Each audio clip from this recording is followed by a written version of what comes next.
예, 바로 하시죠. 예, 바쁘신데 오늘 이렇게 미니 간담회 참석해 주셔서 감사드리고요.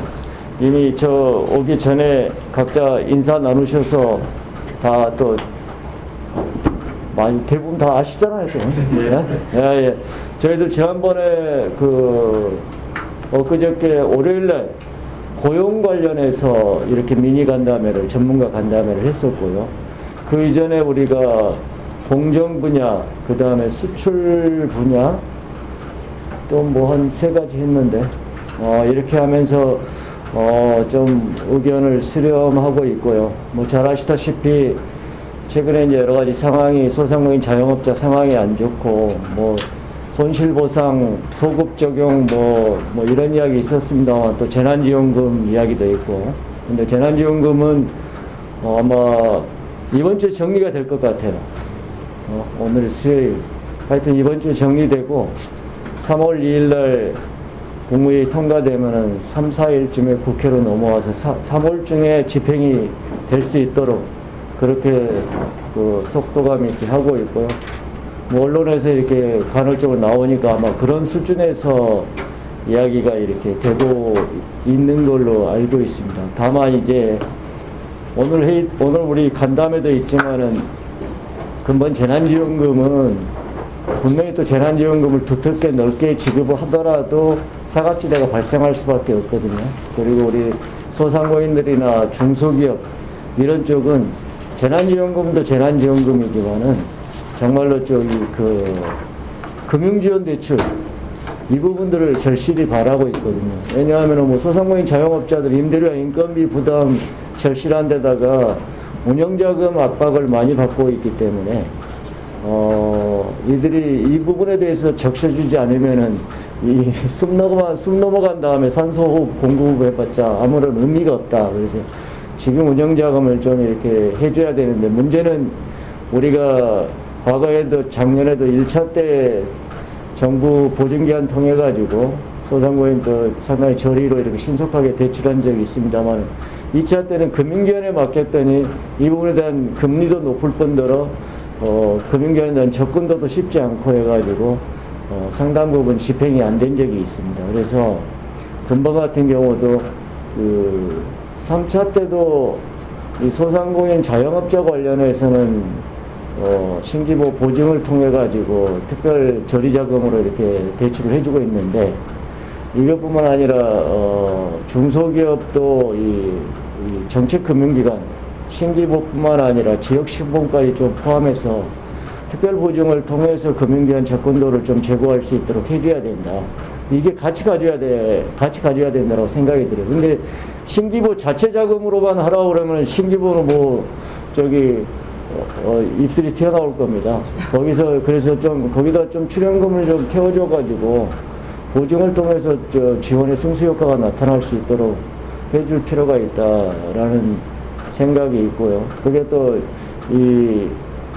기업들이나 소상공인 많이 바라는 것 같습니다. 그래야 뭐 손실보상 소급 적용이니 뭐니 하더라도 재난지원금하고 금융지원 대출이 같이 가지면은 패키지로 가지면은 혹시나 나중에 재난지원금이나 이런 부분이 나오더라도 또 이런 지원 대출로 차감할 수도 있고 그래서 조금 어려운 부분이 해소될 수 있지 않겠는가 이 생각합니다. 그리고 그저께 고용 관련해서는 고용유지 지원금 이 부분도 하고 있습니다만은 솔직히 말해서 고용보험기금이 상당히 많이 고갈됐어요. 그래서 어쨌든 작년에 우리 중소기업들이나 이런 쪽에 특례 지원기간 해가지고 90%까지 지원했는데 작년 9월달로 종료가 돼가지고 더 이상 작동이 안 됩니다. 이 부분을 좀 다시 부활시켜달라. 이거 하면 한 3천억 정도 필요하더라고요.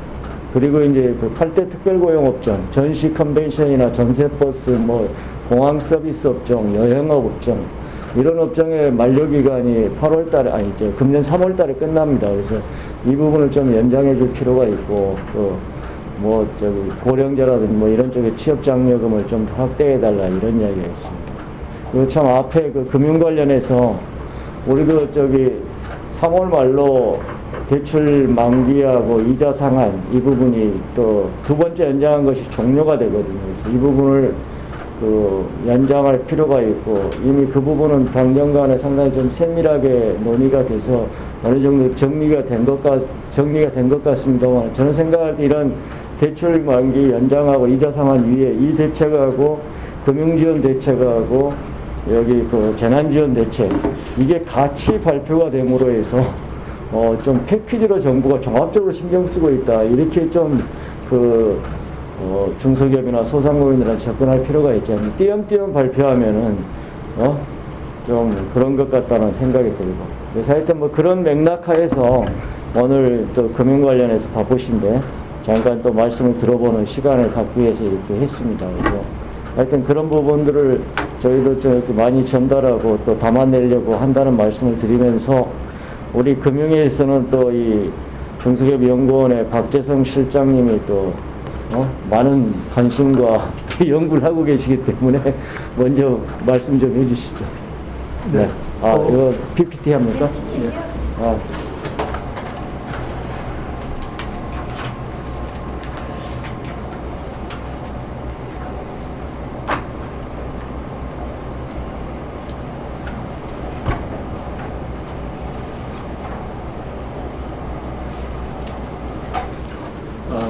네, 그러면은 제가 한 20분 정도 진행하도록 하겠습니다. 그래서 크게 순서는 이제 이전에 코로나19가 발생했을 때 정부의 재정 지출면의 대응을 간략히 보고, 그다음에 코로나19 이후에 중소기업 금융 지원 현황, 그리고 이제 중소기업 금융이 어떻게 이제 포지셔닝 해야 되는가, 이 부분을 한번 말씀을 드리고, 중앙위에서 이번에 디지털 금융에 대해서 좀 언급을 해달라고 말씀을 하셔서 이 부분을 넣었는데, 지금 퀘스천 마크가 있습니다만은 이 부분이 현재 코로나19의 어려운 상황하고 어떻게 연관되는지는 조금 미지수입니다. 그리고 전체적으로는 소상공인 금융지원 쪽은 지금 크게 다루지는 않았는데, 중소기업 관련해서 좀 주목을 했습니다.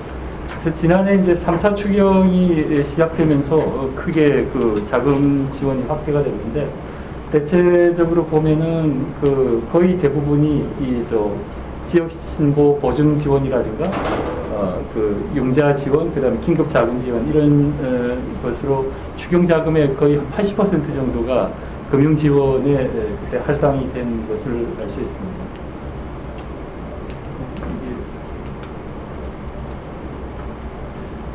그리고 이제 전체적인 내용을 보면은 경기 대응과 관련해서 이제 긴급 자금 지원, 정책 자금 보증 확대, 프라이머리 CBO 지원, 이런 게 있었고, 고용 및 일자리 지원이 이제 한 축이 있고요. 그다음에 이제 한국판 뉴딜이라고 해서 성장 기반 지원이 있는데, 상대적으로 이제 이게 좀 비중이 작고, 크게는 경기 대응, 고용 지원, 이게 큰 축이라고 볼 수 있겠습니다. 올해 이제 중기 분야 중소벤처기업부 예산을 보면은 지금 21년 예산이 20년 예산보다 이제 좀 크게 늘었고요. 지금 지출 기준으로도 늘고, 그래서 이제 작년에 이제 추경하면서 거의 예산 규모가 한 두 배 정도로 늘었는데, 올해도 또 추경을 하게 되면 제법 규모가 커질 것으로 예상이 됩니다. 그리고 현재 세출 예산이 편성된 것을 보게 되면은 대체로 여기서도 금융 분야 예산이 전체 중소벤처기업부 전체 예산 가운데 한 73% 정도 차지하고 있습니다. 그래서 이 중진공을 통해서 나가는 성장 안정자금, 그다음에 이제 이 소진공 통한 소상공인 지원 융자, 이런 것이라든가, 그다음에 이제 창업기업 지원 융자, 이런 게 크고, 그 외에 이제 R&D가 뭐 한 1조 원 정도. 대체적으로는 대부분 이 금융 지원 자금이 큰 부분을 차지하고 있습니다. 그래서 이제 코로나19 대응과 관련해서 특히 이제 금융 분야의 재정 투입이 증가했다는 것을 알 수 있고요. 금융 지원을 보면은 지금 신보의 신규 보증이 한 14조 가까이 이제 되고, 또 기보의 신규 보증도 지금 2019년 기준으로 한 5조 이상 되는데, 코로나 이후의 집계가 안 났기 때문에 이제 이거를 합치면 이거보다 훨씬 큰 폭으로 증가를 해서 신규 보증 규모가 계속 이제 상향하는 이런 추세를 유지할 것으로 생각됩니다. 그리고 은행권에서도 보게 되면은 이 중소기업 대출 증가율이 대기업 대출 증가율보다는 항시 지금 계속해서 지속적으로 높은 수준을 유지하고 있고, 그다음에 총 그 은행의 그 시중은행 대출 중에서 중소기업 대출이 차지하는 비중도 거의 한 80% 가까이. 그리고 이제 최근 한 10여 년간의 평균 수준보다도 지금 높은 수준으로 2017년 이후 계속 늘고 있어서 일단 시중의 중소기업 대출과 관련된 유동성은 계속 늘고 있다, 이렇게 볼 수 있겠습니다. 그리고 이제 이 그림은 그 중진공이 저 프로그램이 다양하게 있는데, 이 프로그램이 대부분 이제 정부 정책에 대응해서 만들어졌습니다. 그래서 이제 최근 와서는 과거에 있던 창업자금이 이제 혁신 창업자금 이런 걸로 대체가 되고 있고, 그 다음에 지금 조금 눈에 띄는 것은 2015년 이후에 재창업이나 사업 전환, 구조 개선 전용 이런 쪽에 이제 그 프로그램이 좀 늘고 있습니다. 그리고 이제 그 이익공유나 성장공유처럼 단순 융자가 아니라 성장을 좀 자극할 수 있는 융자 수단 이런 것이 늘고 있고, 그리고 이제 2008년에 이때 그 긴급 경영안정자금 지원이 크게 늘었는데 이 즈음에 지금 아마 비슷한 흐름으로 전개될 것이라고 생각이 됩니다. 그러니까 이렇게 늘었다가 이제 그 다음 시기에 회수를 하는 이런 구조를 알 수 있습니다. 그래서 크게 보면은 과거 한 2003년 무렵에서는 중진공 자금 중에서 제일 큰 것이 이제 이런 시설자금 대출하는 것, 이게 이제 컸고요. 그 다음에 글로벌 금융위기가 왔을 때는 긴급 경영안정자금, 일반 경영안정자금 이런 게 비중이 늘었고, 2017년쯤 그쯤 전후에서 상업에 대한 강조가 늘면서 이쪽이 늘었고, 다시 이제 최근 들어서는 이제 스케일업 쪽으로 이쪽 자금이 크게 늘고 있는 것을 알 수 있습니다. 그런데 이제 2020년이나 이때 확인을 한다면은 아마 이제 이 부분의 비중이 크게 늘었을 것으로 볼 수 있습니다. 그래서 이제 이 앞에 것을 보여드린 이유는 일단 중진공만 놓고 보더라도 중소기업에 대한 금융 지원이 두 가지 목적을 갖고 있습니다. 하나가 중소기업의 그 사업이라든가 구조 변화를 어떻게 촉진할 거냐, 그 다음에 경기 대응, 이 두 가지를 동시에 추구하고 있는데, 그렇기 때문에 그 정책 자금의 성격을 이쪽 측면에서 보면은 이 자금은 비효율적인 것이 되는 것이고, 이쪽 측면에서 본다면은 이 구조 변화 대응이라고 하는 것은 시급성을 못 쫓아가는 것이고, 이런 성격이 있기 때문에 이 두 부분을 다 관찰을 해야 됩니다. 근데 코로나19 이후에는 이 두 가지 가치 모두가 변곡점에 직면할 것으로 예상이 됩니다. 그래서 이제 그 변곡점이라는 것은 구조변화 대응은 지금 이야기하고 4차 산업이나 비대면 뉴딜 등에 얼마나 효과적으로 자금이 공급되고 있는가, 이 문제 제기가 반드시 제기될 것이고, 이제 경기 대응과 관련해서는 이제 신용위기와 관련해서 어떻게 대응할 것인가, 위기 기업을 어떻게 연착륙시킬 것인가. 그러니까 이제 중소기업 관점에서는 지금 어려움에 처했기 때문에 유동성 자금이 신속하게 그리고 포괄적으로 공급이 됐지만은 그 다음 단계에서 이 신용위기라든가 이 상환의 문제가 곧 제시될 것으로 예상이 됩니다. 그래서 이 앞에 부분은 효과성이고 뒤에 부분은 이제 접근성이라는 가치가 서로 이제 추구하는 가치이고, 그래서 만약에 이제 구조변화 대응 관점에서 중소기업 금융을 판단할 때에는 자금난에 처한 중소기업을 지원해야 된다, 이런 것은 여기 이 측면에서는 좀 다른 이야기가 되는 것이고요. 경기 대응 관점에서는 기업 성장을 추구해야 된다, 이건 또 다른 이야기가 되는 것이죠. 그러니까 사실은 이제 이 두 가지 관점을 구분해서 판단하는 것이 중요할 것 같습니다. 그래서 이제 어제 그 암노라고 하는 그 아세안하고 그 다음에 한국, 중국, 일본이 참여하는 연구 기구가 있습니다. 거기서 그 거시경제를 다루는 곳에서 저희 연구원을 찾아와서 중소기업 금융에 대한 질문 두 가지를 던지고 갔는데, 코로나19가 경제에 미치는 손실을 방지하는 데 장기적으로 도움이 되는 정책이 뭐냐. 근데 여기는 이제 장기적인 것을 이야기하고 있습니다. 그 다음에 정부의 지원 조치가 중단될 경우에 부채 상환 능력이 어떻게 되는가. 상환의 위험에 대해서 여기 이제 강조를 하고 있습니다. 그러니까 이 부분이 이제 경기와 관련된 쪽이고, 이 부분이 구조와 관련된 쪽. 역시 마찬가지로 여기서도 중소기업 금융이 코로나19 이후에 저 두 가지 문제에 직면할 것이라고 보고 있습니다. 그래서 앞에 말씀드린 이제 구조와 관련된 쪽을 한번 보면은 중진공 자금 중에 혁신 창업 사업화 자금이라든가 신성장 기반 자금을 중심으로 보게 되면은 전체 자금 중에 그 혁신업종 쪽에 지원하는 비중이 조금씩 늘고 있습니다. 그리고 기보도 한 뭐 60% 이상은 유지하고 있고 신보가 조금 떨어지고 있는 이런 추세인데, 그래서 혁신업종 쪽의 지원은 일정 정도 계속 지속되고 있는 것으로 볼 수 있고, 그 다음에 이제 지원한 기업 중에서 5년 이내에 VC 투자를 받은 기업, 이제 이게 실질적으로 성장 부분에서 효과를 측정할 수 있는 방법이 되지 않을까 싶습니다. 그 부분을 보면은 이제 중진공 같은 경우에 한 0.21% 정도 이런 비중을 차지하고 있고, 기보가 0.45% 조금 올라가는 추세이고, 신보가 이렇습니다. 그래서 전체적으로는 혁신 성장 쪽에 자금 공급이 계속 늘고 있고, 또 그 부분이 성장 기업 쪽으로도 어느 정도 지원되고 있는 것으로, 이 부분의 성과는 뭐 이것만으로 단정할 수는 없지만 어느 정도 좀 양호한 모습을 보이고 있지 않나 판단이 됩니다. 문제는 이제 경기 대응과 관련된 부분인데, 이 그림이 보여주는 것은 지원 이후에 이 시점에 T+0 시점에 지원을 했을 때 그 지원 기업들이 1년, 2년, 3년, 4년이 경과했을 때 이자 보상 배수가 1 미만인 기업이 몇 %를 차지하는가 하는 것입니다. 그래서 이것을 보게 되면은 중진공 같은 경우에 2015년에 그 전체 기업 중에 12.5%가 이자 보상 배수가 1 미만이었는데 1년 후에 조금 떨어졌다가 다시 2년째에 다시 올라가고 그 위에 조금 이제 떨어지는 이런 모습을 보이고 있습니다. 그리고 이제 기보나 신보도 이제 비슷한 이런 흐름을 보이고 있죠. 그러니까 이제 한 3년 지나면은 신용 관리를 좀 한다, 이런 의미라고 볼 수 있습니다.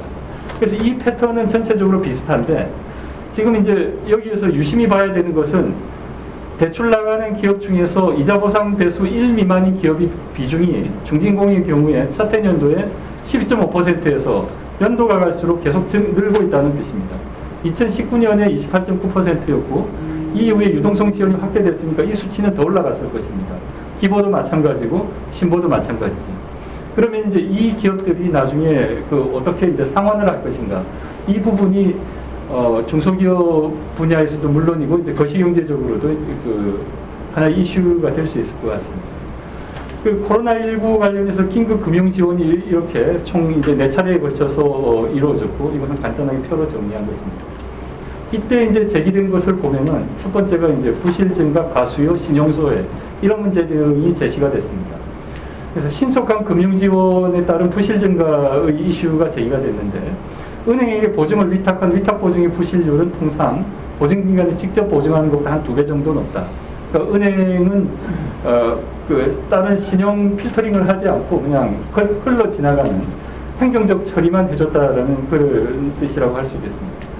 그다음에 초저금리 자금 공급에 이제 가수요 가능성이 있다는 것인데, 1차 프로그램 시 연 1.5%는 거의 이제 한 번에 소진이 됐는데, 2차 프로그램 시 이제 4%로 조정이 되니까 집행 실적이 뚝 떨어졌다.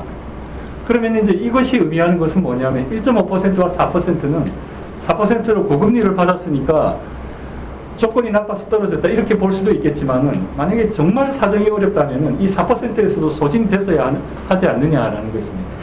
그러니까 이런 의미에서 이제 가수요 가능성이 있다라는 것이고, 그리고 또 실질적으로 저신용자인 경우에는 은행 내부의 심사 기준을 통과하지 못해서 이 저신용 소상공인이나 이쪽 계층은 계속해서 이제 자금 지원을 못 받는 사례도 보고되고 있다. 그리고 또 조기 상환하는 사례도 나타나고 있다. 이런 등등의 문제를 안고 있습니다. 그래서 다시 기본으로 들어가면 중소기업 금융 공급은 첫 번째가 구조 변화에 대응하는 것이고, 두 번째가 경기 대응이고, 이 각각의 목적을 달성해야 되는데, 이 구조 변화 대응을 위해서는 관측해야 되는 그 목표가 민간의 상업 자금을 충분히 끌어들이고 있는가, 그리고 자금이 충분히 공급되고 있는 것인가, 이런 것이고, 경기 대응은 결국 자금 집행을 접근성과 즉시성을 확보하면서 신속하게 펼치는 것도 필요하고, 동시에 회수와 관련된 문제죠. 이 중소기업의 재무적 건전성이 나중에 이제 좀 고민해야 될 사항이 아닌가 싶습니다. 그리고 이제 디지털 금융 정책에서는 제가 이제 퀘스천을 해놓은 것이 제가 사실 조금 좀 약간 그냥 솔직하면 조금 기가 차다 좀 이런 느낌이 들었는데 금융위에서 이 내용을 보면 기울어진 운동장이기 때문에 그 대응을 하겠다는 것입니다. 그러면 뭐가 기울어졌느냐? 빅테크에 비해서 은행이 훨씬 그 열위에 있다, 경쟁 열위에 있다. 그래서 은행도 빅테크에 대항해서 음식 주문, 부동산 서비스, 쇼핑 등 서비스 출시를 지원하겠다, 플랫폼을 통해서. 그래서 과거에 이제 금산분리 논의는 어디로 실종됐는지 모르겠습니다. 이제 빅테크 플랫폼 기업에 대해서도 일사전속 규제를 적용하겠다. 아마 빅테크 플랫폼 하나당 금융기관 하나를 매칭시키는. 그러니까 이 상당히 이제 경쟁 저해적인 요인이죠. 뭐 이런 것을 생각하는 것 같습니다. 그리고 이제 전자금융업자가 보유한 주문 내역 정보도 은행들이 지금 만들고 있는 마이데이터 이쪽에다가 넘겨주도록 하도록 하겠다. 그리고 이제 금융회사의 핀테크 기업에 대한 지분 취득 규제도 완화하겠다는 것인데 금융회사가 핀테크 기업을 잘 투자를 안 하고 있으니까 이거 좀 수월하게 해주겠다 이런 내용입니다. 그 다음에 신용카드사의 겸업 가능 업무를 조정해서 신용카드사가 핀테크 기업이 하는 이런 사업들에 참여할 수 있도록 하겠다. 근데 사실 뭐 이렇게 한다고 해서 신용카드사가 경쟁력이 있으리라는 기대는 크게 늘지 않습니다.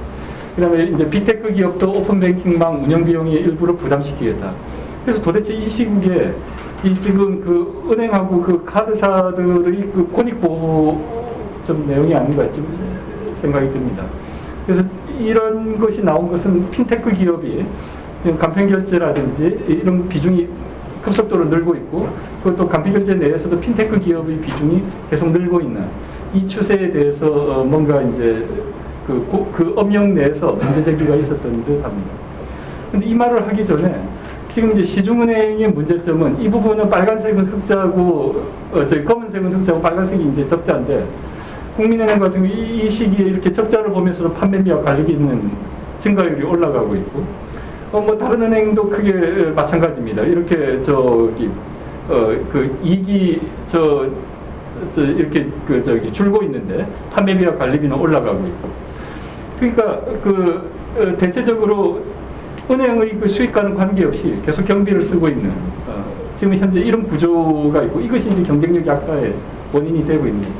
그리고 이제 국제적으로 은행의 경쟁력을 나타내는 이익경 비율을 보더라도 한국이 다른 국가들보다 훨씬 높은 수준에서 지금 이제 2015년 이후에 조금 조정을 하고 있는 이런 추세입니다.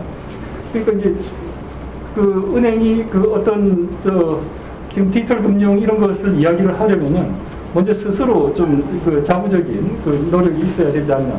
그래서 저는 이 수치를 보고 대단히 놀랐습니다. 이 수치가 제가 0.01이라는 것이 1%인 줄 알았는데 이 보도자를 보니까 실제로 0.01%더라고요. 은행의 신규 대출 대비 동산담보대출 비중, 은행 대출 잔액 대비 중금리 대출 비중 0.98%. 이런 문제를 해소하지 않고 지금 디지털 금융 이야기를 한다는 게 좀 난센스 이해가 됩니다. 그래서 은행이라는 것이 결국 지금 여러 분야에 걸쳐서 중심적인 역할을 하고 있는데 이제 공급망 금융이나 구조조정 지원 이런 쪽으로 나아가야 되는데 특히 이제 이 산업위기와 관련돼서 지금 산업전환과 관련돼서 이런 부분에 이제 위기 산업들에 있을 때 좀 적극적인 지원을 해야 되지 않냐. 그래서 결론은 이제 디지털 금융을 이야기하기 전에 은행이 좀 이런 표현을 들을 수 있어야 되고 그리고 지금 남들이 하고 있는 곳에 추가하기보다는 이런 쪽으로 금융의 재평가를 받아야 되지 않는가. 그리고 지금 기울어진 운동장이라는 것도 좀 난센스인 것이 은행이 독점사업권으로 보호받고 있기 때문에 은행의 금융정보와 거래 인프라라고 하는 것은 은행의 자산이 아니라 공공의 자산이라는 인식을 가져야 되지 않느냐. 뭐 이런 생각이 들었습니다. 그래서 사실 코로나19 경기 대응과 관련해서 디지털 금융의 어떤 기여 이런 쪽을 좀 이야기를 해야 되는데 은행의 이번 발표에서는 금융의 이번 발표에서는 좀 그런 부분에 대해서는 언급하기가 좀 할 내용이 마땅치 않았습니다. 네, 이상 발표드렸습니다. 네. 근데 여기 은행권에서 오신 분도 계시는데.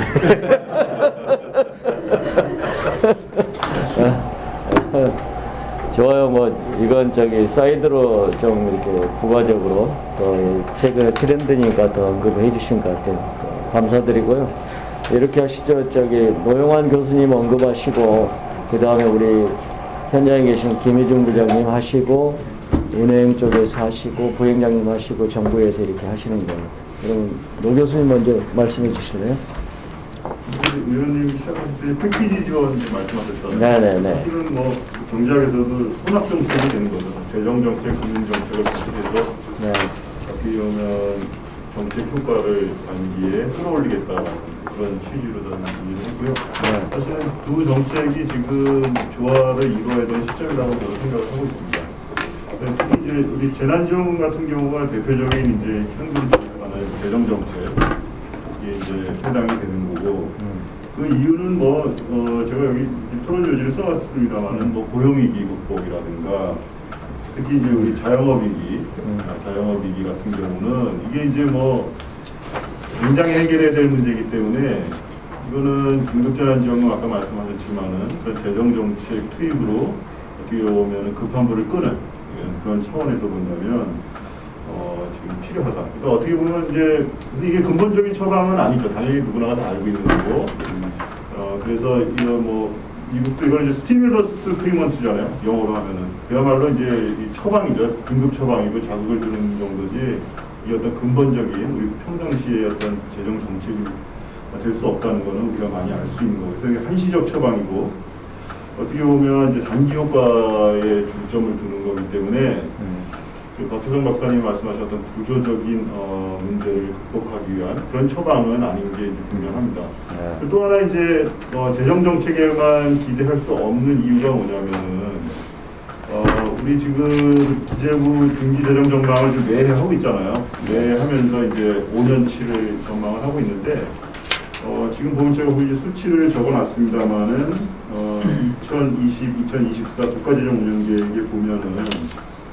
우리 지금 그 보건복지 고용 분야 재정 지출 전망치가 연평균 7.7% 증가로 이렇게 보고 있거든요. 근데 이게 지금 긴급재난지원금이나 이런 거 감안하지 않고도 이 7.7%이기 때문에 사실은 실제로는 더 클 수도 있는 이런 수치가 되겠습니다. 근데 이제 이거는 이제 복지 쪽에 복지나 고용 쪽의 그 연평균 증가의 얘기고. 이거 그냥 일반 재정 지출로 하면은 5.7%. 이거 역시 이제 긴급재난지원금 하면 뭐 6% 될 수도 있고 그런 거겠죠. 근데 우리 재정 수입 증가율은 지금 경기가 아무래도 지금 뭐 반등을 보인다 하지만 침체되어 있기 때문에 한 3.5% 지금 보수적으로 잡고 있는 거거든요. 그리고 경제 성장률 전망치를 지금 국가재정운영계획에서는 보고서에 쓰지 않았습니다만 저희가 작업할 때 그 가정하기를 한 4% 가정했어요. KDI에서 4% 가정했는데 근데 우리 한 3, 4%를 앞으로 향후 5년간 계속 성장하겠다는 그런 가정 하에서 이 계획이 나온 거거든요. 근데 우리가 지금 가만히 생각해 보면 코로나 이전의 경제 성장률이 2% 내외였단 말이죠. 그리고 벌써 이미 한 2012년부터 6% 정도 이렇게 찍은 다음에 계속 하향 추세예요, 저희가 사실은. 그러니까 우리가 이제 역성장을 했었기 때문에 반등 어떤 성장의 여지는 있지만 옛날 기준으로 보면은 우리가 이런 그 4% 성장을 거두는 거는 당장은 쉬운 건 아닐 것 같아요. 그렇다면 결국은 재정 여력이 굉장히 부담이 되는 거죠. 부담이 되는 거고 그럼 정부가 어떤 정책을 하는 데서 돈이 필요한데 어떤 정책을 취해야겠냐는 거죠. 그래서 이제 그 패키지 지원 말씀하신 혼합 정책이 저는 이제 도움이 된다고 본 측면은 뭐냐면은 대출이나 보증이라는 것 자체는 실제 대출액이나 보증액만큼의 예산이 없어도 우리가 지금 해줄 수 있는 거잖아요. 은행을 통해서. 대신 문제는 뭐냐면은 대출이나 보증의 위험성에 대해서 그거를 누가 이제 감내하느냐죠. 근데 일반적으로 우리가 이제 정상적인 대출이나 보증에 있어서는 신용평가를 통해서 이자율, 그러니까 다시 말해서 가격의 조정을 통해서 그 위험을 갖다가 우리가 이제 말하자면은 그 청산하면 되는데 지금 같은 경우는 뭐냐면 예를 들어서 신용평가를 하기 어려운 소상공인이라든가 사실 일반 중소사업자들도 신용평가하기 어려운 경우가 상당히 많이 있죠. 아까 박재정 박사님 말씀하셨듯이 이제 그런 경우에는 사실은 우리가 그럼 신용평가 시스템을 만들고 또 그리고 실제 대상자가 누군지를 식별하고 이런 과정을 거쳐야 되는데 사실은 지금 그거를 하기는 힘든 상황이라는 거죠. 특히 이게 소상공인으로 들어가면 더 어렵다는 거죠. 그러니까 결국은 그 리스크를 금리가 떠안는 게 아니라 누가 떠안아야 되냐면 정부가 떠안을 수밖에 없다는 거죠. 이거를 예를 들어서 뭐 중소기업은행 같은 경우가 이거를 정상적인 상황이라면 어떤 공익적인 기능으로 하겠지만은 지금과 같은 상황에서는 대출이나 보증을 할 준비가 안 돼 있는 상황에서는 이거를 은행이 결정하기 상당히 쉽지 않다. 그런 생각이 들거든요. 그렇다, 그럼 이제 리스크가 발생할 텐데 그 부분은 정부가 감내해야 되는 부분이라고 저는 생각을 해요. 우리 재정정책에 투입되는 돈처럼 일부는 정부가 결국은 떠나야 되는 거죠. 리스크에 대해서. 리스크 테이킹을 정부가 하고 일단 투입을 하는 거죠. 이제 그런 시스템이 우리가 지금 제가 생각하는 패키지 지원이라고 생각을 하고, 그리고 이 패키지 지원도 어쨌든 이 한시적으로 운영이 돼야 되는 거죠. 결국은 그 정상적인 금융 시스템 내에서 신용평가를 통해서 대출이 이루어지고 보증이 이루어지는 게 맞는 거고, 그렇기 때문에 지금 끊임없이 소상공인의 어떤 금융 지원을 위해서 신용평가 시스템 구축해야 된다, 대출할 수 있는 어떤 그 체계를 구축해야 된다, 계속 그러고 있는 거 아닙니까? 그래서 뭐 은행에서 안 되면 또 뭐 소진공에서도 뭐 그걸 하겠다고 그러고 이제 계속 이제 그런 얘기를 하고 있기 때문에 그런 부분을 정부가 떠나야 된다는 거죠. 어떤 긴급 재정 자금은 지금 정부 예산에서 나가는 거고, 그리고 이런 금융의 어떤 리스크에 대해서는 최소한 정부가 떠안으면 그래도 적은 돈으로 많은 지원을 할 수 있다라는 그런 생각이 들고요. 또 하나 이제 이 포인트는 뭐냐면 재난지원금과 관련해서 지금 가장 이슈가 됐던 게 뭐냐면 이 서각지대 문제거든요. 그러니까 이 재난지원금을 받지 말아야 될 사람이 받는 경우, 뭐 그것도 좋은데 꼭 받아야 되는 사람이 또 못 받는 경우가 발생을 했었어요, 사실은. 그런 불만이 많이 제기가 되고 있는 거죠. 이걸 단기간에 하다 보니까.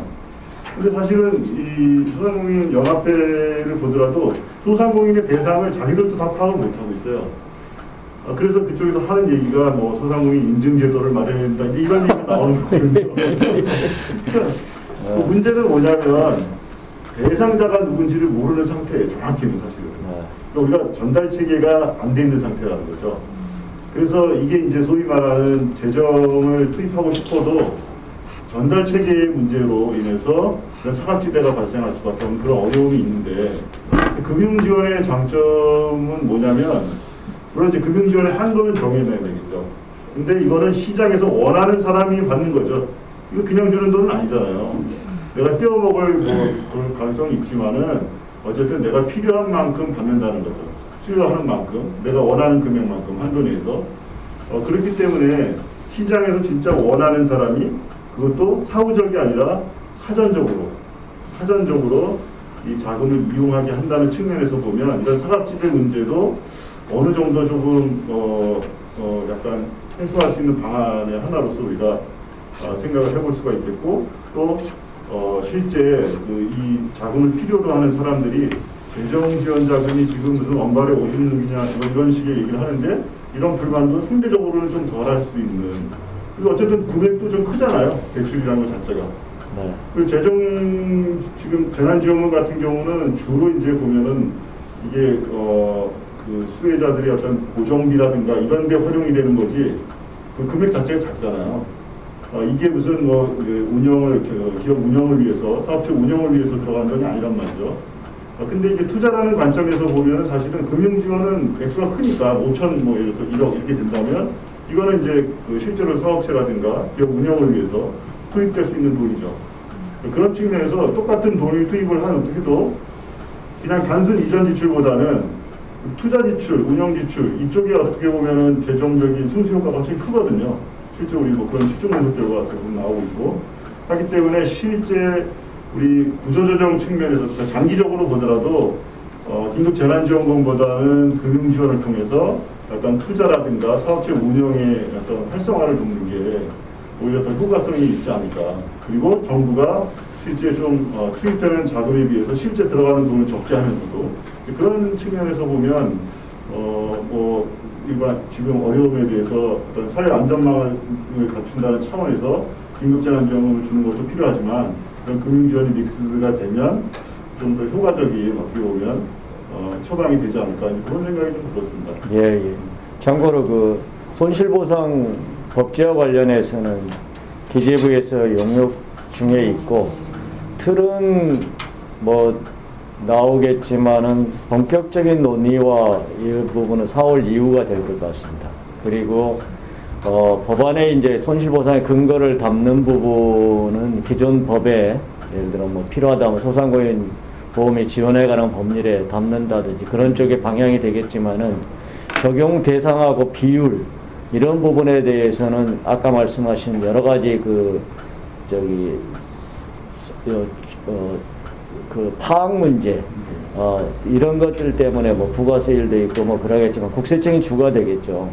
근데 그런 것들 때문에 아마 좀 일정한 기간이 좀 상당히 좀 소요가 될 것 같다. 그러면은 이건 소급 적용은 아니다.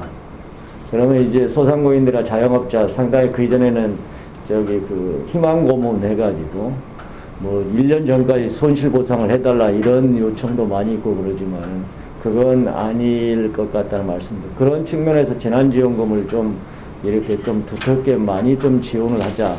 그래서 1차 때 뭐 100만 원, 200만 원인데 얼마 전에 있을 때는 200만 원, 300만 원.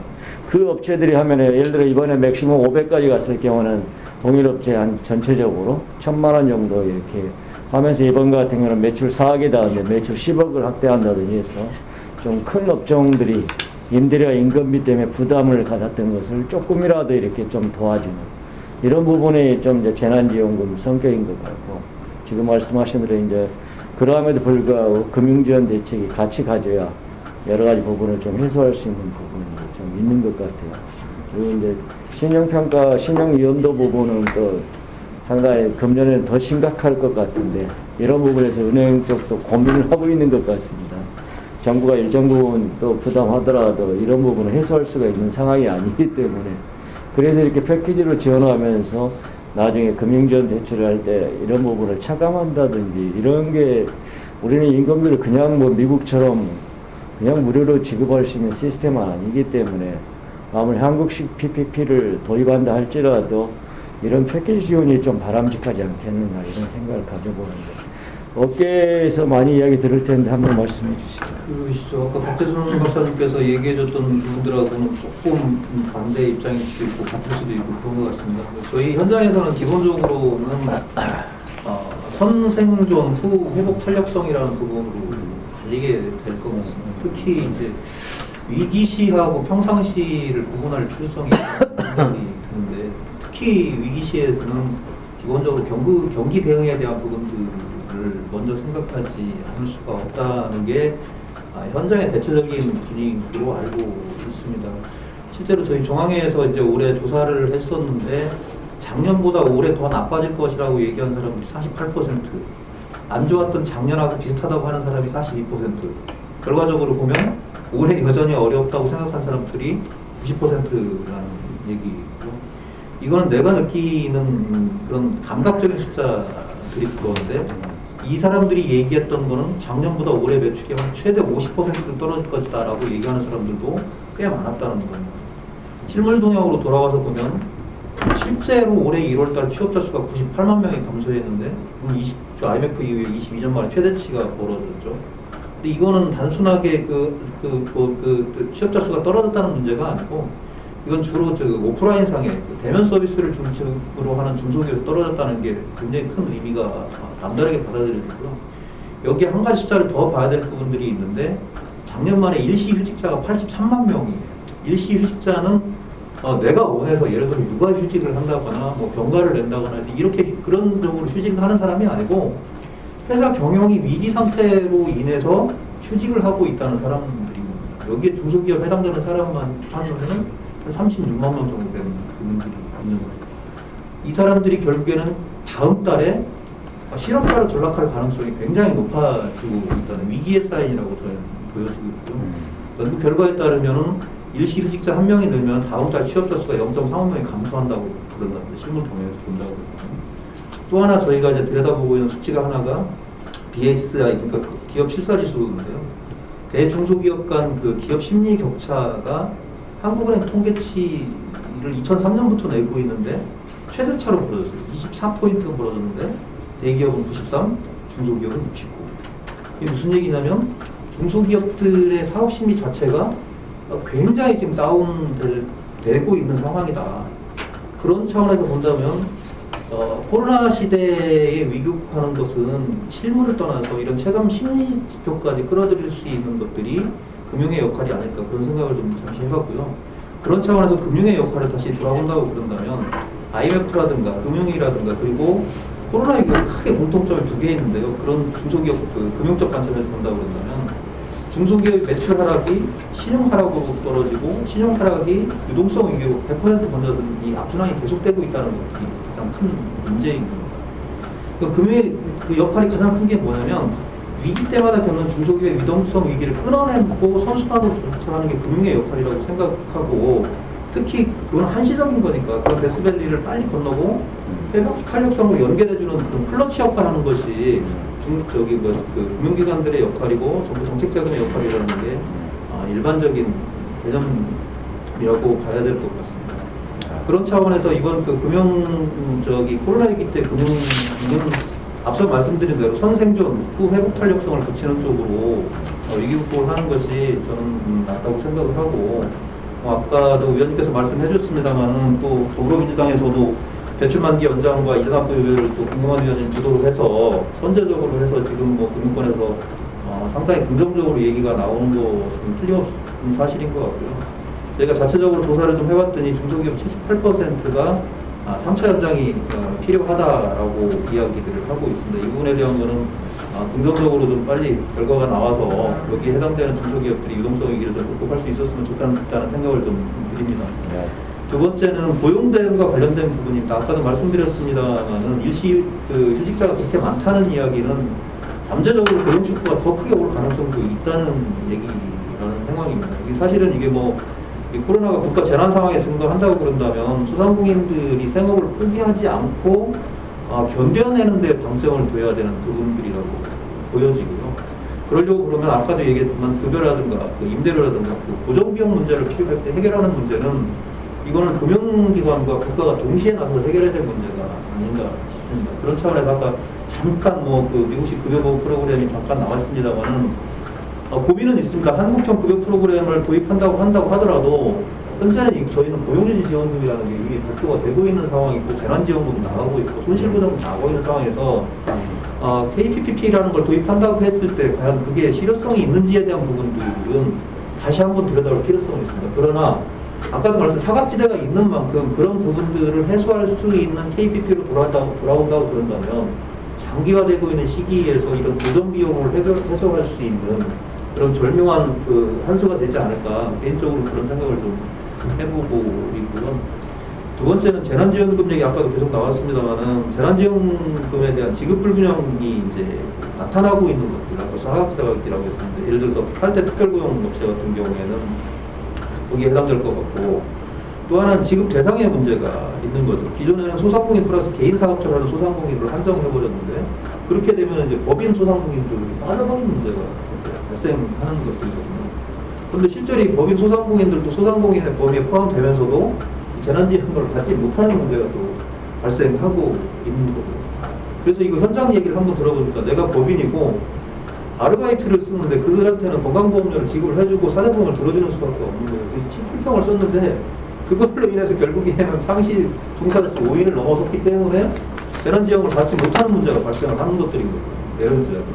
그래서 우리가 설계하고 있는 것들이 정말로 현장에서 요구하고 있는 재난지원금에 맞게 지급되고 있는 건지에 대한 것들은 소상공인 연합회한테 뭐라고 할 게 아니고 정부에서 사업을 하고 거기에 맞는 부분들을 주사기로 딱 맞게 처방을 해주는 게 맞는 것들인 건데 이게 모두가 대상이 맞는 틀리나 이런 문제를 자기가 입증하라고 그러면 그걸 누가 입증해야 가만히 있겠습니까?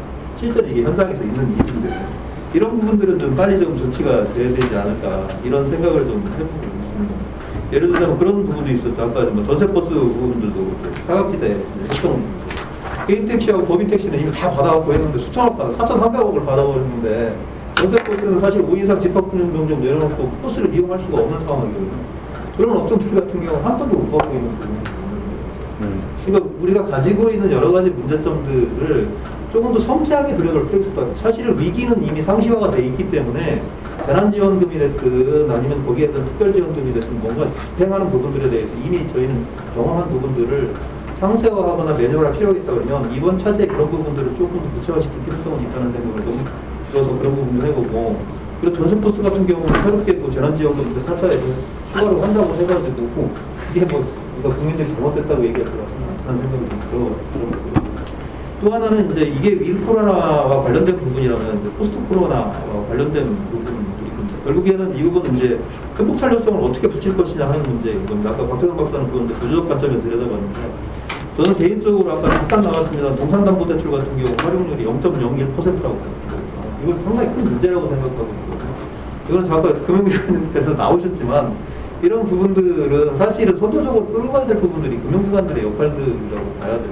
과거에 있는 방식으로 인적담보 중심이라든가 부동산 담보 중심으로 돼 있던 부분들을 과감하게 패러다임 전환하는 부분들이 포스트 코로나와 관련된 부분 중에서는 무엇보다 좀 빨리 좀 변동해야 될 내용들이라는 것들이고요. 그거하고 그 사이에 끼어 있는 게 뭐냐면 신용평가 기준이라는 부분이 또 하나가 있습니다. 뭐 아시겠습니다만은 사실 올해하고 작년에 매출이 엄청나게 떨어진 부분들을 신용평가를 할 때 재무적 부분을 웨이트를 어떻게 주든지 간에 뭐 등급 하락하는 거는 불가피한 부분이거든요. 근데 이제 문제는 뭐냐면 시중은행에서도 뭐 당장에 이제 그 대출 회수 부분도 있겠지만은 조달 시장에 참여하고 있는 부분, 조달 시장에 점수가 25% 30점 되고 있는 부분들인데 일시적으로 내가 겪으려고 했던 매출 하락이 아닌데 신분이 떨어지게 되면 조달 시장에 참여하는 못하는 문제가 되는 거예요. 근데 실제로 그게 100주 시장에 걸리고 있는 거기에 해당하는 중소기업들이 일시에 신용 하락이 등급 평가에 무너진다고 그런다면 사실 시스템 자체가 무너지는 문제가 발생하고 있거든요. 그러니까 소위 얘기하는 포스트 코로나를 얘기하면서 그런 부분들에 대한 부분들, 소위 엑시트할 수 있는 부분들을 조금 더 섬세하게 가져갈 필요성이 좀 있겠다는 생각을 저는 기본적으로 좀 하고 있습니다. 그래서 궁극적으로 본다고 그런다면 또 하나는 금융적 역할로 다시 좀 돌아와서 얘기가 돌았습니다만 현장에서 얘기하는 거는 재난지원금도 필요하고 뭐 손실보전금도 필요하지만 금융적 차원에서 본다고 그런다면 위기 때는 소위 얘기하는 그 무담보 신용대출이라는 부분들을 통해서 소상공인들이 장기화에 대비할 수 있는 그런 부분들을 문을 좀 열어줘야 되는 거 아니냐 이런 생각을 좀 가지고 있고 현장에서는 또 하나는 정부의 그 재정 부담이 큰 재정 지원을 받는 것보다 내가 리스크는 좀 부담한다고 하더라도 대신 시중금리처럼 그 금리가 비싼 걸 못하니까 지난번에 저기 기업은에서도 했습니다. 초저금리 대출이라는 부분을 통해 가지고 장기전에 소상공인이 대응할 수 있도록 하고 내가 장사가 끝나고 났을 때 장사를 통해서 조금 이제 이자 상환 유예 기간이라든가 납부 방식을 분할 납부를 하는 방식을 좀 장기화 시켜서라도 자기가 부담을 지고 책임지는 방식으로 해놓다고 그런다면 그게 오히려 우리나라 소상공인들이 위기가 계속 반복됐을 때 그거를 내재화시키고 극복하는 데 도움이 되지 않을까 짧은 생각을 좀 해봤습니다. 이상 마치도록 하겠습니다. 좋네. 소상공인 자영업자, 영세 중소기업들 생사의 기로에 있으니까 생존시키고 이들을 통해서 좀 회복 탄력성을 높여야 되는 거 아니냐. 지금은 위기 상황이고 전시 상황이니까 정부의 여러 가지 금융기관의 재정적, 금융적 역할이 상당히 좀 중요하다.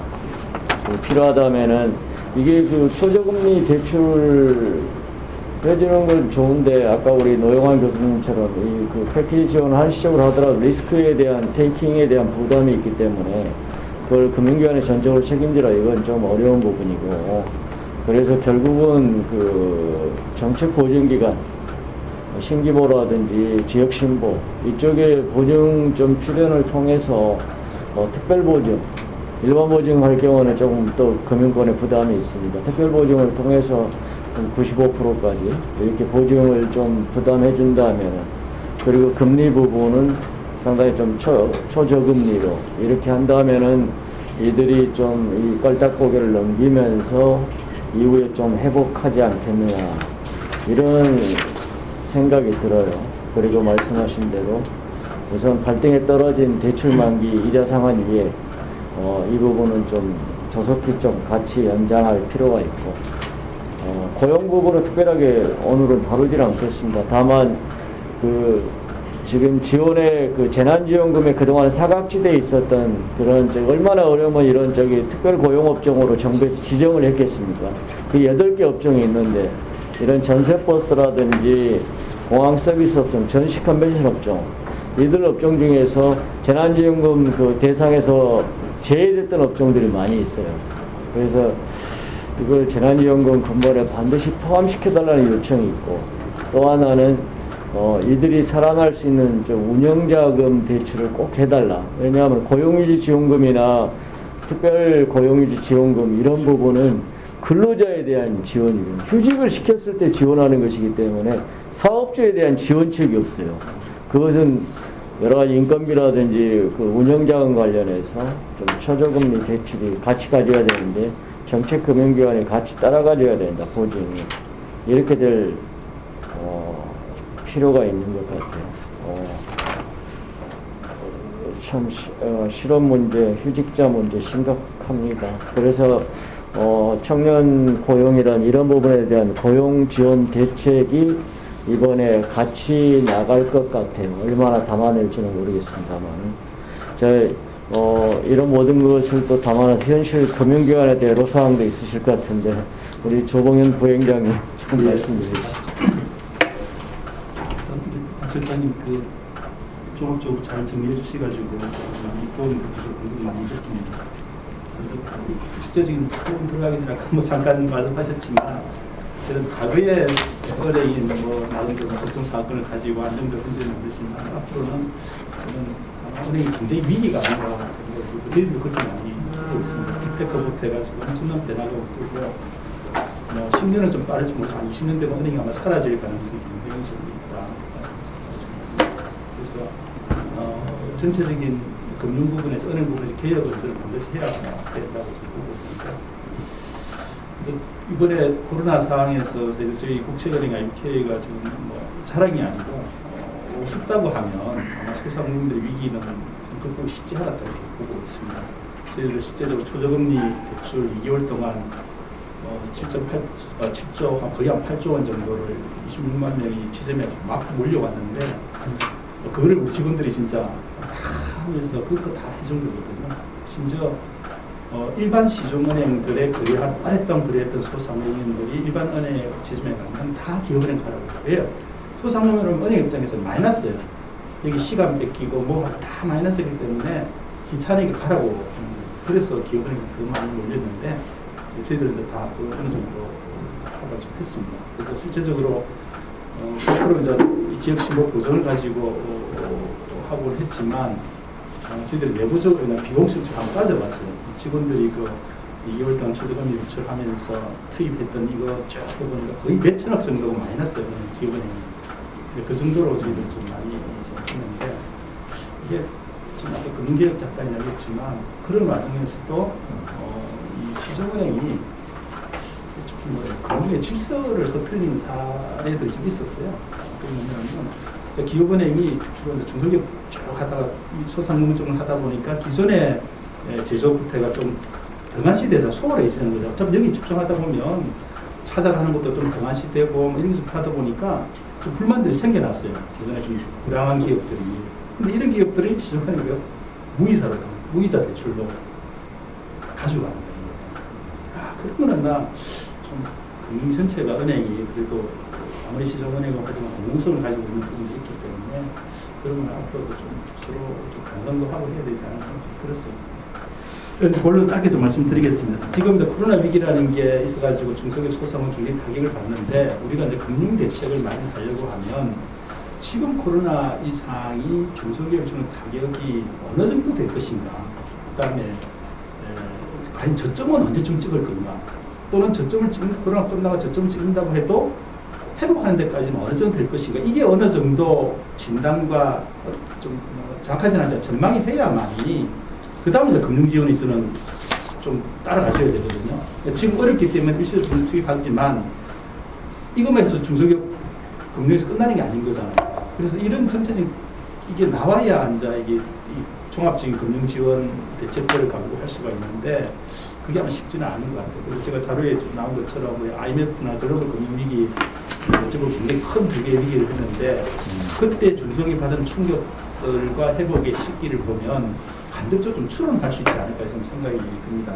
지금 이 페이지 나와 있는 것처럼 생산 같은 경우도 굉장히 급격하게 추락해서 회복되는 한 7개월 이게 걸렸고, 매출 같은 경우는 회복되는데 1년 더 걸렸거든요. 그러니까 중소기업이라는 게 일시적으로 매출이 떨어진다고 해서 바로 회복되지 않는 거잖아요. 거래처가 끊어지고 다시 회복되려면 굉장히 오랜 시간이 걸리는 문제가 있다는 거고.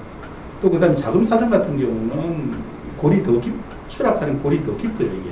그다음 회복도 그 상당한 시간이 좀 필요한 이런 문제들이 좀 있었고. 그래서 그때 글로벌 금융위기 때 보면 뭐 우리가 글로벌 위기 발생이 이전에까지 중소기업이 회복하는데 최소한 한 1년 정도 이렇게 소요가 된다는 게 나오고, 소상공인들은 더 충격이 크죠. 그래서 거의 한 1년 반 정도 지나야 그 이전 단계까지로 가는 이런 지금 상황인데, 문제는 그러면 지금 코로나 상황에서 그때 상황을 비교해가지고 코로나가 만약에 백신이 보급돼가지고 끝난다고 해서 바로 회복될 건가?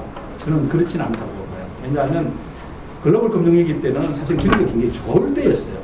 경기가 굉장히 좋을 때에 이게 글로벌 금융위기가 오가지고 충격이 쭉 해가지고 회복이 어찌 보면 빨라질 수도 있었는데, 지금의 코로나는 경기가 굉장히 하강 국면에서 코로나를 맞아온 거거든요. 그래 되면 이 충격 자체도 크고 저는 회복되는 기간도 굉장히 길어지지 않을까 보고 있습니다. 그러면 뭐 정확한 몇 개월을 할 수는 없지만, 글로벌 금융위기 때 1년에서 소상공인 1년 반 정도 회복됐다고 하면 지금 코로나는 최소 그보다 2배 이상의 정도 기간이 돼야 어느 정도 좀 회복되지 않을까 이렇게 좀 보고 있습니다. 그래서 이런 상황에서 과연 중소기업 금융시는 어떻게 할 것인가, 제가 앞에서 말씀드린 것처럼 지금 중소기업들이 상당수의 자금 에러에 빠져 있는 거잖아요. 그러니까 신용위기로 가지 않도록 저는 철저히 막는 게 중요하다. 그래서 일단 중소기업 살고 봐야 되는 거잖아요. 불난집에 제가 표현했지만 일단 불부터 꺼야 되지. 그 불 끄는데 소방수 몇 대 투입하고 이런 게 뭐가 중요하고, 모든 걸 다 투입해서라도 좀 불부터 끄고 하는 게 중요하지 않을까라는 좀 생각이 좀 듭니다. 그래서 그런 측면에서 저는 좀 이 금융을 집중적으로 좀 투입을 해야 되지 않을까 생각이 좀 들고 있고요. 그래서 의원님께서 말씀했듯이 IMF 때 보면 특별 보정이라는 게 해가지고 한 신기고 한 40조 원 정도 한 걸로 제가 기억나는데, 그때 경제 규모가 지금은 훨씬 크잖아요. 그러면 저는 지금 코로나 상황에서의 특별 보정, 또는 코로나 특별 보정 이름을 붙이던 해가지고 최소한 100조 이상의 저는 좀 보정을 커버해줘야 된다. 그러면 실제 보정 출연이 뭐 한 10조 원 정도만 해도 100조 원 보정을 해줄 수 있기 때문에 그 정도면 우리 재정 여력이 저는 충분히 있다고 보고 있거든요. 그렇게 해서라도 지금 일시적으로 위기에 빠져 있는 그 중소기업 소상공인들의 이 자금 문제를 좀 숨통을 터줘야 된다, 이런 좀 생각이 좀 들고 있고요. 그래서 여기 이제 언급 안 했지만 저희들 은행의 데이터를 가지고 한번 분석을 해보니까 그리하는 기업 몇만 개 기업을 분석해보니까 코로나 이 상황에서 지금 1년 정도 지속됐을 때 자금이 완전히 바닥나는 기업 비율이 거의 44% 이렇게 되더라고요. 그러니까 거의 중소기업의 절반 정도가 이제는 1년 지났기 때문에 자금이 거의 바닥이 난다, 이렇게 이제 볼 수 있는 건데, 중소기업 자금이 바닥이 나면 기업 경영은 해야 되고 자금은 투입돼야 되는 거잖아요. 여기가 이제 결국은 정책금융이나 은행에 투입해줘야 되는데, 이 자체가 제대로 원활하지 않으면 상당 부분 중소기업들이 저는 힘들지 않을까라고 지금 보고 있습니다. 그래서 거기에 대한 철저해야 되고, 다만 이제 그 지원할 때 일시적으로 이게 코로나 때문에 위기에 빠진 기업인지 구조적으로 굉장히 한계 기업인 건지에 대한 구분은 좀 선별은 좀 잘할 필요가 있을 것 같아, 이렇게 보고 있습니다. 무조건 모든 기업들을 다 할 수는 없는 거잖아요.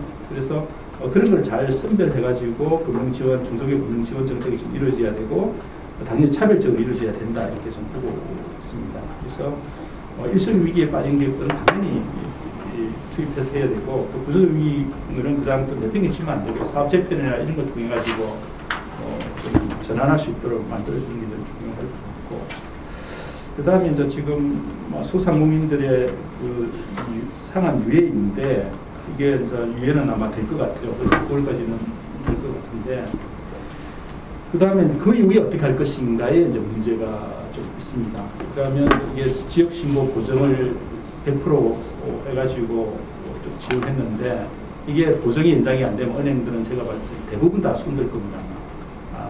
은행이 자체적으로 이 리스크를 안고 해주기는 어려운 부분이거든요. 그래서 저는 우선 정책적으로 지역보정재단에 소상공인들 투입했던 이 보정을 언제까지 연장해 줄 건가? 연장에 대한 거는 좀 대책을 가지고 해줘야 그거 안 해주면 은행은 아마 100% 해줄 수 없는 문제가 있고 또 하나는 지금 소상공인들은 왜냐하면 일시적으로 폐업하는 데가 있어요. 그러니까 실제 보정 특별 대수를 받았어요. 받아가지고 운영하다가 도저히 이제 식당 운영하기도 어려워가지고 계속 있으면 이제 비용이 나가니까 폐업을 해요. 자, 폐업을 하게 되면 자, 그 다음에 이 보정 연장이 어려워요. 사업자에 대해서 식당이든 뭐 사업자에 대해서 보정을 해줬는데 이제는 개인 보정으로 돌아서면 지역 신고도 안 해줄 가능성이 굉장히 높은 것 같고 그럼 이런 쪽에 대해서는 어떻게 할 거냐. 그러면 아마 저는 상당 부분 개인 신용 불량으로 떨어질 가능성이 있기 때문에 일본 소상공인에 대한 이런 신용 불량 문제 이런 것도 좀 고려를 좀 해야 되겠다라는 생각이 좀 들고 있고요.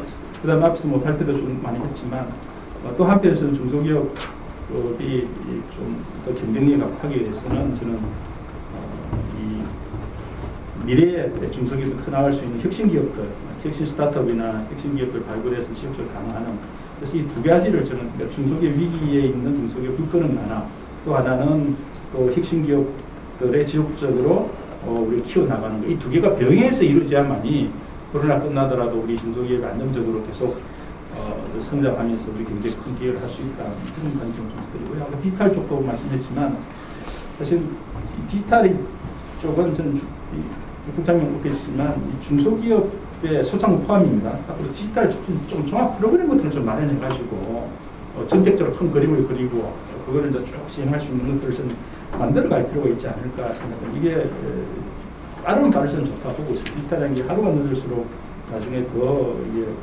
부담에 대한 기운이 커지고 있기 때문에 그런 문제에 대해서 우리가 좀 그 관심을 갖고 해야 되지 않을까 싶습니다. 그 다음에 마이데이터 아까 잠깐 언급되어 있는데 사실 지금 마이데이터 은행들도 대기 대응으로 준비를 하고 있습니다. 근데 지금은 개인 그 신용 정보만 마이데이터에 지금 올라가 있어요. 근데 저는 더 보는 게 앞으로 기업입니다. 외국 같은 경우 기업으로 넘어가거든요. 그래서 이제 기업들이 가지고 있는 데이터도 다 공개해가지고 이렇게 해야 되기 때문에 그렇게 한다고 했을 경우에 이제는 기업이 제가 봤을 때는 은행의 선택이라는 이런 부분에서는 굉장히 저는 좋아질 수도 있다고 보고 있어요. 그러면 중소기업계에서는 과연 거기에 대한 대응을 좀 하고 있는 건지 이런 것도 좀 필요하지 않을까 이상입니다. 네. 나중에 중기중앙회에서 우리 박재정 박사님이랑 같이 해서 중소기업의 디지털 금융 관련해서 조금 단기에 한번 집중해서 스터디를 해가지고 한번 고민할 필요가 있을 것 같아요.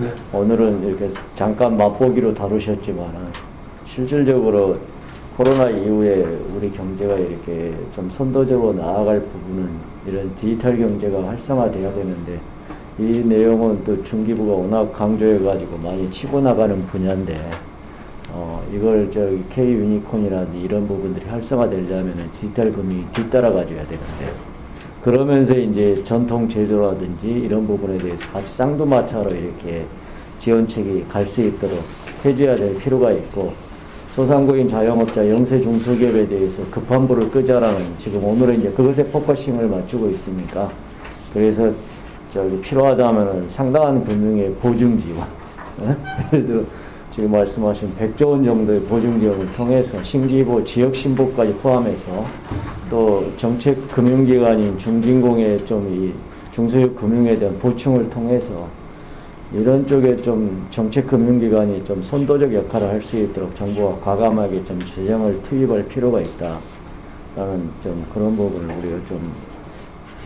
이야기를 많이 귀담아 듣고 그런 부분을 또 오늘 참고로 우리 1시에 정책 의총이 있습니다.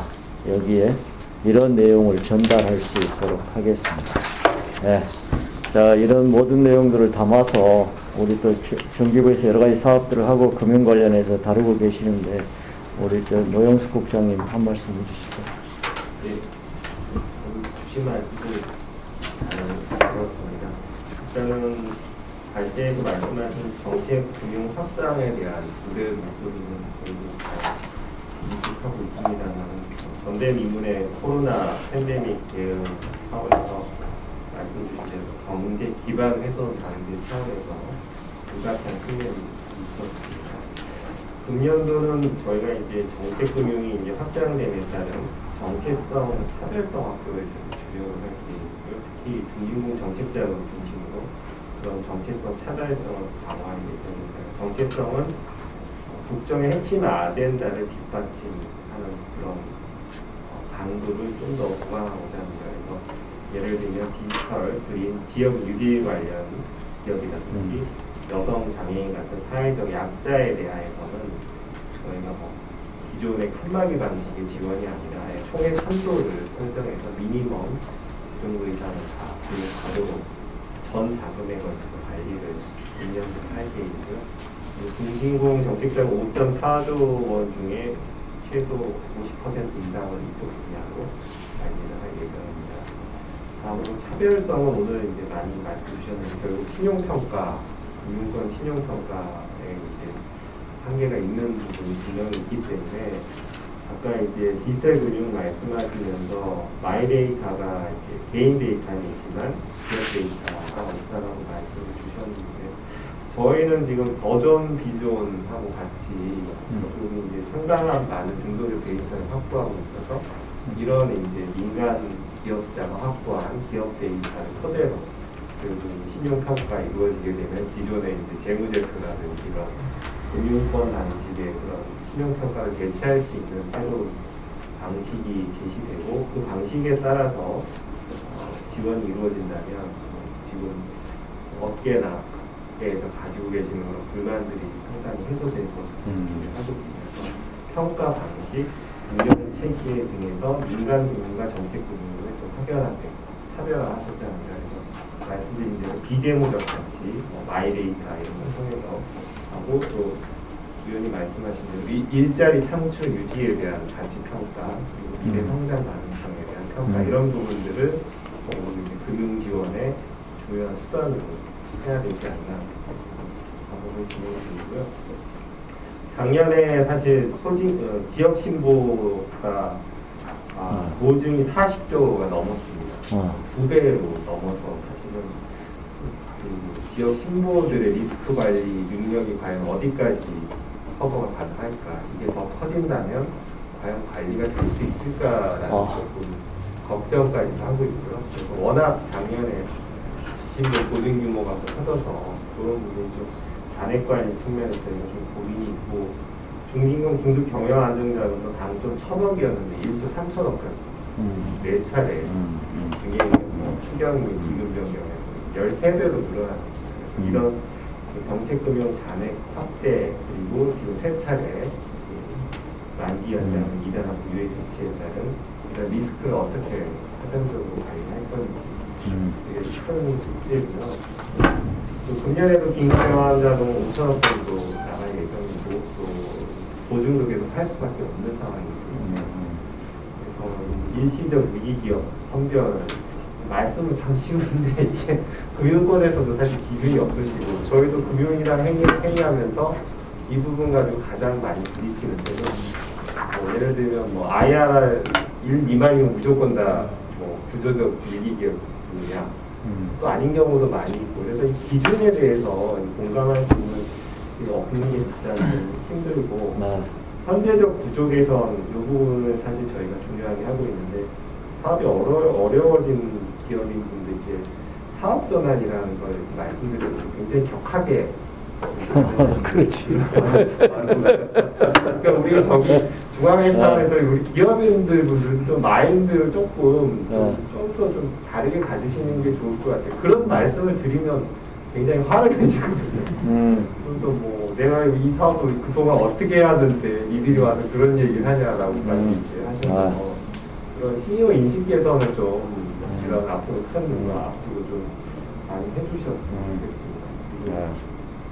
디지털 금융 저희 굉장히 좀 중요하게 생각하고 있는데 작년에 이제 지원을 쭉 하다 보니까 고신용의 소상공인 중소기업 분들은 신용 확보하는데 아무 어려움이 없으시고요. 이제 중신용 부분은 이제 정책 금융을 통해 하시고 결국은 이제 그 밑에 분들은 이래도 안 되고 저래도 안 되고 지원을 못 받으셔서 하다 이제 소진공이 직접 대출까지 하게 되는데 이분들은 보증도 못 받으시고 심사에 다 탈락하시고 그냥 은행에 본인 신용으로도 못 번지고 이분들을 이제 결국은 소진공이 직접 대출이라는 수단을 통해서 구원하고 있는데 이분들이 이제 기존의 사채나 이런 정도 고금리 시장으로 가시는 분들을 끌어들이기 위해서는 저희는 중금리, 그러니까 중위험 기반 중금리 시장이 확대가 돼야 될 것 같은데 기존에 이제 핀테크 기업들이 많이 시도했다가 P2P가 이제 다 이제 결국은 이제 신용 평가를 그분들이 노하우가 없는 상태에서 잘못하셔서 이 부분이 굉장히 나쁘게 보여지고 있는데 저희는 여전히 필요하다고 생각을 합니다. 중금리 시장이 활성화돼야 이제 기존 1금융권, 2금융권 접근이 안 되는 분들이 이제 융자를 받으실 수 있어서 스타트업하고 같이 협업해서 이 분야를 활성화해야 된다는 게 저희 그 중기 비서관께서도 같은 생각을 하고 있습니다. 그쪽도 많이 노력하고 있고요. 그다음에 그 최근에 발표된 그 복합금융 관련해서 저희가 VC 투자하고 정책 융자하고 연결시키는 벤처대 실리콘밸리 방식을 지금 도입하기로 했고 법령이 개정되는 대로 중진공 정책자금부터 본격적으로 지원하고 있습니다. 그래서 신주 인수권부 사채나 이런 내자님 방식 투자를 해왔는데 이거는 신주 인수권 권리만 보고 투자를 하는 겁니다. 채권도 아니고 융자를 해주면서 권리를 이제 취득해서 그거를 이제 나중에 이제 신주를 행사할 수도 있고 안 할 수도 있고 좀 약간 좀 획기적인 방식으로 저희가 하고 있고 그다음에 결국은 작년에 이제 부실 우려가 많이 남은 게 이제 소상공인 대상 여부도 확인이 안 돼서 저희가 처음에 이제 소진공에서 소상공인 확인서를 떼고 보증 신청을 하면 그걸 베이스로 해서 이제 은행에서 대출을 해주는 시스템이었는데 이게 뭐 워낙 몰리니까 2달 내지 3달 걸리더라고요. 그래서 다 이렇게 줄이다 보니까 결국 절차 간소화로 신속 지원은 됐는데 이제 결과적으로 부실 우려가 좀 높아지고 약간 공전의 양면 같은 측면이라 결국은 디지털 금융에서 저희가 중요하게 생각하는 게 지원 방식에 디지털하기 때문에 지역 신분 보증도 금년부터는 100% 비대면으로 전환할 계획이고 정책금융 중진공도 100% 비대면으로 가능합니다. 작년에 사실 금융권에서 이미 비대면으로 많이 전환을 하시는 게 있고요. 그다음에 아까 발제하신 내용 중에 이게 이제 신속 금융 지원 이건 뭐 아까 지금 말씀드린 그런 취지고 작년에 사실 보증 비율이 100%였거든요. 100% 보증인데도 보증을 못 받으실 분들이 나오셨습니다. 은행에서 대출이 안 되는. 그래서 보증이 뭐 100%냐 95%냐 이게 중요한 게 아닌 것 같다는 생각이 들고 2차 프로그램 할 때 95%로 낮추면서 보증 수요가 확 줄었거든요. 그래서 100%로 하다 보니 은행에서 가수요가 있었다라는 말이 저희가 좀 신빙성이 있지 않나. 은행 입장에서는 본인들은 하나도 책임을 안 지니까. 그래서 뭐 이렇게 고객들한테 주로 고신용 고객들한테 이 대출을 많이 권해서 초기에 이분들이 몰리면서 좀 2차 프로그램이 좀 많이 힘들었던 경험이 있어서요. 좀 더 핀셋해서 정책을 설계를 해야 될 것 같고 금융권의 이 어떻게 보면 못된 그런 행동들도 좀 저희가 감안을 해야 되는데 너무 이게 그 세밀하게 정책을 받으면 작동이 안 되고 또 느슨하게 하면 악용하는 사례가 있고 그 경험을 계속 쌓아나가고 있습니다.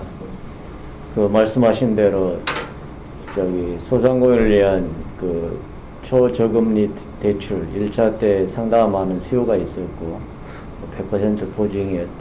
2차 때 이제 금융지원자금, 아니 금융기관에 10조 이렇게 하다 보니까 금리도 3~4%대였고 그래서 가수요가 많이 1차 때 많이 소진이 돼가지고 2차 때는 상당 부분이 소진이 안 돼서 마지막에 3차 재난지원 할 때 그 한 9조 4천억 정도를 다시 편성해가지고 중기부에서 노력을 해서 2% 금리로 해가지고 조금 이렇게 접근성을 높였던 이런 측면이 있었고 그 다음에 지금 저 긴급 경영안정 자금이나 이런 쪽도 중진공인을 편성을 해놨는데 소상공인 부분들은 일정 부분 좀 이렇게 그 자금 수요가 공급은 이렇게 이제 충분히 좀 돼 있고 자금 수요 부분이 조금 생각보다 그렇게 더디다라는 이야기도 있어요. 근데 이제 반면에 아까 우리가 이제 정책금융기관이나 그 지역신보 보증하는 부분은 여전히 그럼에도 불구하고 중소기업이나 이런 쪽은 상당히 지금 자금에 목말라 하기 때문에 그런 부분들을 좀 한번 이렇게 대폭적으로 적시해줄 필요가 있다. 그리고 지역신보 부분은 작년 같은 경우는 이제 그 보증 한 40조라고 하셨는데 또 그 지자체 출연하고 매칭을 하다 보니까 지자체도 상당히 많이 또 오버해서 출연을 하고 하다 보니까 그 보증 여력을 늘리는데 그 부분이 좀 한계가 있더라고요. 그 다음에 우리 기재부는 이쪽은 가능하면 좀 발을 안 담그려고 하다 보니까 이 출연금에 대한 부분, 재보증 부분만 좀 자기들이 담당하려고 하다 보니까 그런데 지역신용보증재단 소상공인이나 이런 쪽 입장에서 봤을 때는 지역신보의 접근 보증을 통해서 하는 것이 가장 유용하기 때문에 그것에 대한 수요가 좀 상당히 있어요. 그래서 어쨌든 그 여러 가지 리스크 테이킹 이런 부분들이 감당할 수 있는 능력 이런 부분에 대한 고민도 필요하지만은 지금은 이제 그런 위기 상황에는 이런 쪽 그 기관들이 좀 더 적극적인 역할을 좀 해줄 필요가 있지 않느냐. 근데 말씀 들으면서 그 도전을 통한 여러 가지 그 비재무적 가치라든지 일자리 부분 이런 것들을 신용평가의 새로운 그 기법으로 이렇게 하는 부분들은 상당히 좀 그 혁신적이고 바람직하네요. 그것들은 자꾸 혁신금융의 사례로 이렇게 좀 널리 전파하는 것도 필요하겠네요. 우리 기술보증기금 K-PAS 제도해가지고 기술평가 시스템을 좀 획기적으로 높였듯이 그 상대적으로 특허청의 특허평가 시스템 이런 부분들은 기보의 이런 시스템에 훨씬 못 미쳐요. 응? 지금 이제 그 IPR 이렇게 혁신금융 활성화 한다고 하지만은 그러는데 만약 이런 부분들이 도전을 통한 이렇게 민간 최근에 이런 새로운 신용평가 기법을 통해서 이렇게 금융에 전파를 한다면 상당히 또 바람직하지 않겠는가 이런 생각을 갖습니다. 우리 관제자님 쭉 말씀을 듣고 한 말씀 해주시죠. 시간이 많이 경과되기 때문에 제가 짧게 말씀드리겠습니다. 그 복지 관련해서 보통 이야기가 많이 되는데 보편복지냐 선별복지냐 이런 이슈가 있는데 사실 보편과 선별이 같은 개념일 수가 있습니다. 우리가 이제 보편이라고 하면 균등 지원을 의미하는데 사실 보편의 그 근본적인 의미는 균등이 아니라 필요에 따른 지원이거든요. 필요가 있는 곳에는 배제하지 않고 지원한다. 그렇기 때문에 보편이라는 말 속에서는 필요를 인식해야 된다. 다시 말해서 어떻게 선별할 것인가를 방법을 찾아야 된다라는 의미가 들어가 있다라고 볼 수 있습니다. 그래서 계속 지금 긴급 자금 지원 관련해서 이제 선별의 문제, 어떻게 대상을 확정할 것인가 이 문제가 있는데 아직까지 여기에 대해서 우리가 어떤 답은 못 갖고 있는 것 같은 생각이 듭니다. 그래서 이 문제를 좀 해결을 해야 되겠다는 생각이 들고 그래서 이것을 그냥 제 생각에 이런 때 벤처를 이용하면 좋지 않겠는가. 예를 들어서 정부에서 하는 어떤 사업 아이템으로 그래서 소상공인의 어떤 지원 대상의 적절성을 선별할 수 있는 아이디어를 가져와라. 그러면은 거기에 자본금 지원해 주겠다. 기업을 키워주겠다. 예를 들어서 정부가 해결하지 못하는 일에 벤처 아이디어를 빌리는 이런 쪽의 접근, 이런 생각을 해봅니다. 그리고 이제 디지털 금융 이것을 이것도 마찬가지로 결국 그리고 이제 한계 신용자에 대한 자금 대출은 지금의 금융기관이나 수단으로는 방법이 없다라고 생각이 됩니다. 그래서 이제 P2P 업체가 좀 지금 약간 그 문제도 있고 하지만은 결국은 이 P2P 업체가 이렇게 보면은 이제 예를 들어서 특정 업역에서 신용사업을 해왔던 사람들이 P2P 업체를 만드는 경우가 많이 있거든요. 예를 들어서 홈쇼핑에 무슨 물건이 들어가면은 그 미래 매출을 담보로 잡고 돈을 빌려준다든가 뭐 이런 것이 이제 P2P 업체의 출발이 됐습니다. 그래서 과거에 이제 사채업자라고 하는 것이 이제 좀 제도화되고 제도화라기보다는 조금 더 디지털화된 이런 형태를 띠는데 지금 이제 초기 단계에서는 아직 조금 부진한 면이 있죠. 그래서 이 부분을 좀 활성화해야지만 그 핀셋 지원 이런 것이 가능하지 않을까. 그래서 이것도 역시 마찬가지로 그 어떤 그 P2P 업체를 좀 양성화하고 또 발전시키는 육성시키는 방향을 가져가야 되는데 문제는 이제 이 주관 기관이 또 금융이다 보니까 그 부분에서 해결이 안 되는 점이 좀 많은 것 같습니다. 그리고 이제 그 은행의 그 초저금리 대출 그 한 100조 원 보증해서 이거 참 당연하신 말씀이고 해야 되는데 저는 이거 하면서 은행들한테 예전에 저 증권시장안정기금이나 채권안정기금 만들듯이 긴급 그 저기 뭐 시장안정기금 이런 거 출연 받도록 하고 출연 매칭해서 지원해줬으면 하는 생각이 듭니다. 그리고 지금 사실 은행권 전체는 이거 지금 저기 이걸 가지고 그 처분하는 문제에 대해서 좀 국민적 정서를 감안해야 되지 않나 좀 이런 생각이 듭니다. 그리고 이제 저 사업전환 뉴딜 관련해서도 이 부분이 지금 필요한데 이제 저기 그 중소기업의 인식 전환과 관련돼서는 이게 그 앞서 지금 이제 중소기업이 겪고 있는 문제가 단순한 자금 사정의 애로인지 아니면은 구조적인 문제인지 이 부분을 판단을 해야 되는데 이제 간단히 말하자면은 사업의 이익률이 시장의 은행의 정기예금 이자율에다가 한 자기가 어느 정도 마크업을 할 수 있는가 이거를 갖고 좀 설득을 할 수밖에 없을 것 같습니다. 근데 코로나19가 끝난다 하더라도 이전 상황으로 회복이 안 되리라는 것이 대체적인 생각입니다. 더 이제 소수기업으로 집중되는 현상이 심할 거고 그래서 이런 부분에 대해서 좀 더 체계화된 자료를 가지고 그 지금 좀 사업 전환의 필요성을 설득할 필요가 있지 않은가 싶습니다. 그리고 끝으로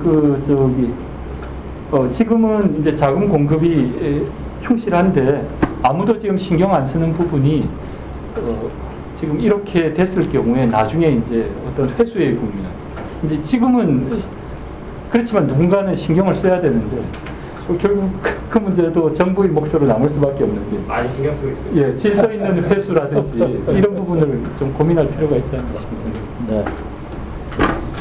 그래요. 지금 오늘 전체적으로 현 상황에 대해서는 모두가 잘 알다시피 소상공인 자영업자, 중소기업이 생사의 기로에 있는 응급 환자다. 따라서 이 시간에도 여러 가지 벼랑 끝에 몰려있는 상황이기 때문에 비상한 상황에는 좀 비상한 조치가 필요한 거 아니냐. 필요하다면 선생존할 수 있도록 하고 후 회복 좀 이렇게 활력성을 높이는 이런 방향이 필요하다. 그래서 과거에 글로벌 위기 시에도 회복하는데 1년 이상 17개월 정도 이렇게 걸리고 그랬는데 최근에 코로나 위기 상황은 전체적으로 감소하는 시기에 또 이러한 위기 상황이 몰리다 보니까 회복 기간이 상당히 좀 오래 걸릴 것이다. 그렇다면은 재난지원금도 필요하지만 금융지원 대출이라든지 고용지원 대책이 함께 패키지로 좀 가야 될 필요가 있다.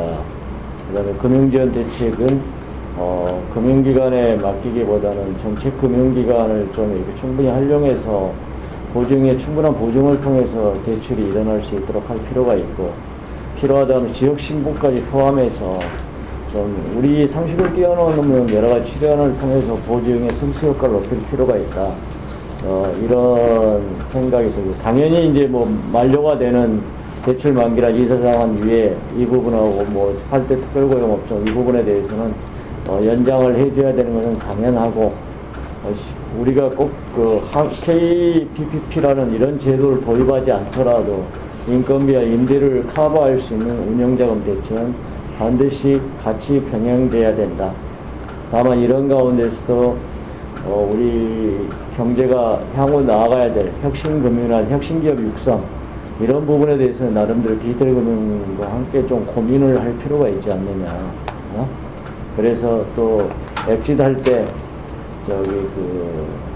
여러 가지 부분에 대한 고민도 필요하고 그런데 조금 이제 이게 수술하는데 급하다 보니까 그 부분에 대해서 좀 고민은 좀 멀어져 있어요. 일단은 함께 이제 그런 부분도 우리가 같이 고민해야 될 부분인 것 같습니다. 그래서 전체적으로 오늘 이런 이야기를 그러시고 또 정부는 정부대로 또 금융기관은 금융기관대로 또 최근에 이제 말씀드렸다시피 재난지원금 이런 부분들이 또 정부의 이렇게 종합적인 패키지 이런 부분이 지금 마무리 단계에 있기 때문에 이것들을 또 잘 정리해 가지고 담아내는 부분이 필요한 것 같습니다. 그래서 함께 이렇게 노력해 가시기로 하고요. 아까 드는 생각은 이렇게 디지털 금융 이런 부분에 대해서 조금 더 우리가 디테일하게 좀 고민해 가지고 다음에 한번 좀 다뤄볼 필요가 있다.